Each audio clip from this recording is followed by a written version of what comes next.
দখল দূষণ আর ভরাটে বিলীন হতে বসেছে নেত্রকোনার কাইজুরি খাল। এতে স্থায়ী জলাবদ্ধতায় কাইজুরি বিলের অন্তত 50 একর জমি অনাবাদি হয়ে পড়েছে, জমেছে কচুরি পানার স্তূপ। অন্যদিকে 50 একর জমিতে বোরো আবাদ হলেও পানিতে তলিয়ে ফসল হানির আশঙ্কা করছেন কৃষকরা। নেত্রকোনা থেকে গজনবী বিপ্লবের পাঠানো তথ্যচিত্রে আরও জানাচ্ছেন সুলাইমান কবির। নায়াসিনামাইড ও স্যালিসাইলিক সমৃদ্ধ লিলি ফেস ওয়াশ যা ফেসের ডেড স্কিন সেল দূর করে দেয় দ্বিগুণ ফাস্টার ব্রাইটেনিং।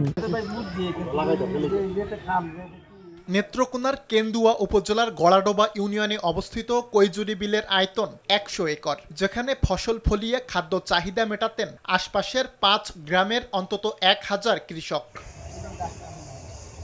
তবে তাদের অভিযোগ, স্থানীয় প্রভাবশালীদের দখল, দূষণ আর পলি জমে অস্তিত্ব সংকটে ভুগছে বিলের পানি নিষ্কাশনের একমাত্র পথ কৈজুরি খাল। এ কারণে সৃষ্টি হওয়া স্থায়ী জলাবদ্ধতায় বিলের অর্ধেক জমি আবাদ করতে পারছেন না চাষিরা। এই যে পানি হইতাছে, যদি আরো পানি বাসে তেয়ারি না নিতে পারতাম না, আমরা 5 জন মানুষ চলতাম হরতাম না। খালটা বড় দেওয়া যাতে আমরা নতুন করে আর ফসল টসল করতে পারি না, 2টা ফসলে আমরা মারি যায়। সরকার আমাদের কৃষকের দিকে তাকিয়ে দ্রুত খালটা শেষ করে দেয়। এই খালটা শেষ হলে আমাদের এলাকার অনেক উন্নয়ন হবে। ক্ষতির বিষয়ে জানালেও খালটি উদ্ধারে সংশ্লিষ্ট কর্তৃপক্ষ কোনো পদক্ষেপ নেয়নি বলেও অভিযোগ চাষিদের। বাধ্য হয়ে নিজেদের অর্থায়ন আর স্বেচ্ছাশ্রমে খালটি খনন করতে গেলেও দখলদারদের বাধার মুখে পড়েন তারা।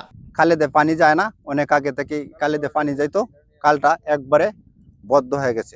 যারা খাল দিতে চাচ্ছে না তারা বলছে নকশায় খাল নাই, সেটা দৃষ্টি গোচর করে দেখে আপনার তদন্ত সাপেক্ষে খালটা দিলে এলাকার বিশাল উন্নয়ন হয়। দ্রুত খালটি দখলমুক্ত করে পুনর্খননের আশ্বাস দিয়েছে জেলা পানি উন্নয়ন বোর্ড। এবং নদীর যে স্বাভাবিক জীবনযাত্রা, নদীতে পানি থাকবে এবং কৃষিকাজে পানিগুলো ব্যবহার করা যাবে এবং মাছ চাষ করা যাবে এবং এই এলাকার আর্থসামাজিক উন্নয়ন সম্ভব হবে, সেই ভিত্তিতে আমরা এই নদীগুলো পুনঃখননের জন্য পানি সম্পদ মন্ত্রণালয়ে তালিকা প্রেরণ করেছি। খালটি খননের মাধ্যমে কৈজুরি বিলের পুরোটাই আবারও আবাদের আওতায় ফিরবে, এমনটাই প্রত্যাশা ভুক্তভোগী কৃষকদের। সুলাইমান কবির, RTV।